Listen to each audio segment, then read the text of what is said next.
तुम्हाला परमिट दिलंय काय राजू? हा चारा बरं तुम्हाला काय बाजरी चारायची ती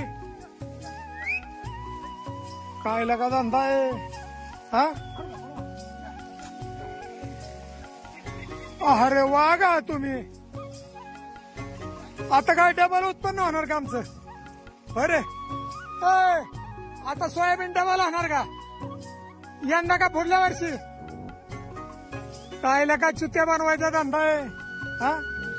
बर जनावर आहेत खाऊन देत मला विचारलं तरी का तुम्ही? बरे हा आम्हाला माझा आला बरे काँग्रेस खाऊन देत की हे काँग्रेस खाऊन देत रे. अरे येऊन द्या डबल माझं काँग्रेस हा खाऊन द्यात. अरे आयलं हे अवघड आहे बाबा हा.